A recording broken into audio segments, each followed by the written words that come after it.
ನಮಸ್ಕಾರ ಸ್ನೇಹಿತರೆ. ಭಾರತದ ಬೌಲಿಂಗ್ ಬಿರುಗಾಳಿಗೆ ತತ್ತರಿಸಿದ ಬಾಂಗ್ಲಾ ಸೋಲುವ ಪಂದ್ಯವನ್ನ ಗೆದ್ದು ಬೀಗಿತು ಟೀಮ್ ಇಂಡಿಯಾ. ಹಾಗಾದರೆ ಸುದ್ದಿಯ ಸಂಪೂರ್ಣ ಮಾಹಿತಿ ಏನು? ಅಷ್ಟಕ್ಕೂ ಭಾರತ ಮತ್ತು ಬಾಂಗ್ಲಾ ನಡುವಿನ ಅಭ್ಯಾಸ ಪಂದ್ಯ ಹೇಗಿತ್ತು ಗೊತ್ತಾ? ಹೀಗೆ ಇದರೆಲ್ಲದರ ಬಗ್ಗೆ ಇವತ್ತಿನ ಈ ಒಂದು ವಿಡಿಯೋದಲ್ಲಿ ತಿಳಿಸ್ಕೊಡ್ತಾ ಹೋಗ್ತೀನಿ. ಹೀಗಾಗಿ ದಯವಿಟ್ಟು ಈ ವಿಡಿಯೋವನ್ನು ಕೊನೆವರೆಗೂ ನೋಡಿ ಸ್ನೇಹಿತರೆ. ಆದರೆ ಅದಕ್ಕಿಂತಲೂ ಮುನ್ನ ನೀವು ಕೂಡ ಟೀಮ್ ಇಂಡಿಯಾದ ಅಭಿಮಾನಿಗಳಾಗಿ ಈ ವಿಡಿಯೋವನ್ನು ನೋಡುತ್ತಿದ್ದರೆ ತಪ್ಪದೆ ಈ ಕೂಡಲೇ ಈ ವಿಡಿಯೋಗೊಂದು ಲೈಕ್ ಮಾಡಿ.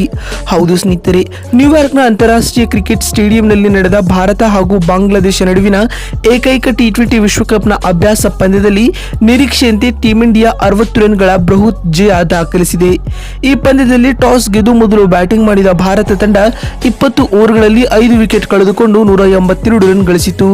ತಂಡದ ಪರ ರಿಷಬ್ ಪಂತ್ ಅರ್ಧಶತಕ ಸಿಡಿಸಿದರೆ ಉಪನಾಯಕ ಹಾರ್ದಿಕ್ ಪಾಂಡ್ಯ 40 ಹಾಗೂ ಸೂರ್ಯಕುಮಾರ್ ಯಾದವ್ 31 ರನ್ಗಳ ಕೊಡುಗೆ ನೀಡಿದರು. ಉತ್ತರವಾಗಿ ಗುರಿಯನ್ನ ಬೆನ್ನಟ್ಟಿದ ಬಾಂಗ್ಲಾದೇಶ ತಂಡ 20 ಓವರ್ಗಳಲ್ಲಿ 9 ವಿಕೆಟ್ ಕಳೆದುಕೊಂಡು ಕೇವಲ 121 ರನ್ ಗಳಿಸಲಷ್ಟೇ ಶಕ್ತವಾಯಿತು. ಇನ್ನು ಇದಕ್ಕೂ ಮುನ್ನ ಟಾಸ್ ಗೆದ್ದು ಮೊದಲು ಬ್ಯಾಟಿಂಗ್ಗೆ ಬಂದ ಭಾರತ ತಂಡಕ್ಕೆ ಉತ್ತಮ ಆರಂಭ ಸಿಗಿರಲಿಲ್ಲ.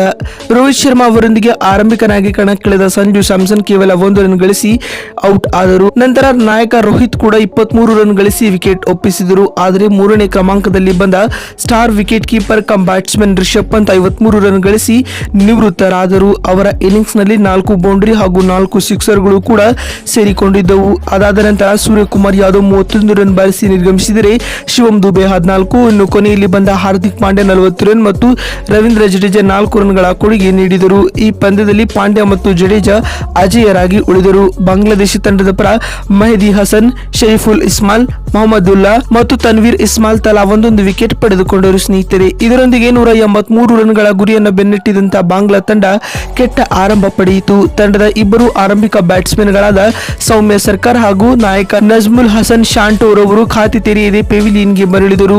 ತನ್ಜದ್ ಹಸನ್ ರವರು 17 ರನ್ ಹಾಗೂ ಲಿಟನ್ ದಾಸ್ ರವರು 6 ರನ್ಗಳಿಗೆ ಪೆವಿಲಿಯನ್ಗೆ ಮರಳಿದರು. ಇದಾದ ನಂತರ ಶಕೀಬ್ ಅಲ್ ಹಸನ್ 28 ಮತ್ತು ಮಹಮ್ಮದುಲ್ಲಾ 40 ರನ್ಗಳನ್ನು ಬಾರಿಸಿ ತಂಡದ ಇನ್ನಿಂಗ್ಸ್ ನಿಭಾಯಿಸುವ ಕೆಲಸ ಮಾಡಿದರು. ಆದ್ಯಾಗೂ ಈ ಜೋಡಿ ಪೆವಿಲಿಯನ್ ಸೇರಿಕೊಂಡ ಬಳಿಕ ಮತ್ತೆ ಇನ್ನಿಂಗ್ಸ್ ಕುಸಿಯಲು ಆರಂಭಿಸಿತು. ರಿಷಾದ್ ಹುಸೇನ್ 5 ರನ್ ಗಳಿಸಿ ಔಟ್ ಆದರೆ ಜಾಕೀರ್ ಅಲಿ ಶೂನ್ಯ ಸುತ್ತಿದರು. ಮೆಹದಿ ಹಸನ್ ಹಾಗೂ ತನ್ಜಿಮ್ ಕ್ರಮವಾಗಿ 2 ರನ್ ಮತ್ತು 1 ರನ್ ಗಳಿಸಿ ನಿರ್ಗಮಿಸಿದರು. ಇತ್ತ ಭಾರತ ತಂಡದ ಪರ ಬೌಲಿಂಗ್ ನಲ್ಲಿ ಹರ್ಷದೀಪ್ ಸಿಂಗ್, ಶಿವಮ್ ದುಬೆ ತಲಾ 2 ವಿಕೆಟ್ ಪಡೆದರೆ ಜಸ್ಪ್ರೀತ್ ಬುಮ್ರಾ, ಸಿರಾಜ್ ಪಾಂಡ್ಯ, ಅಕ್ಷರ್ ಪಟೇಲ್ ತಲಾ 1 ವಿಕೆಟ್ ಪಡೆದುಕೊಂಡರು. ಇದರೊಂದಿಗೆ ಟೀಂ ಇಂಡಿಯಾವು ಅಭ್ಯಾಸ ಪಂದ್ಯವನ್ನ 60 ರನ್ಗಳಿಂದ ಗೆದ್ದುಕೊಂಡಿತು. ಸ್ನೇಹಿತರೆ, ನೋಡಿದ್ರಲ್ಲ ಬಂಧುಗಳೇ, ಭಾರತ ಹಾಗೂ ಬಾಂಗ್ಲಾ ನಡುವಿನ ಅಭ್ಯಾಸ ಪಂದ್ಯ ಹೇಗಿತ್ತು ಅಂತ ತಿಳಿಸಿಕೊಳ್ಳುವ ನಮ್ಮ ಈ ಪ್ರಯತ್ನ ನಿಮಗೆ ಇಷ್ಟವಾಗಿದ್ದಲ್ಲಿ ತಪ್ಪದೆ ಈ ಕೂಡಲೇ ಈ ವಿಡಿಯೋಗೊಂದು ಲೈಕ್ ಮಾಡಿ. ವಿಡಿಯೋವನ್ನ ಇಲ್ಲಿವರೆಗೂ ನೋಡಿದ್ದಕ್ಕಾಗಿ ಧನ್ಯವಾದಗಳು.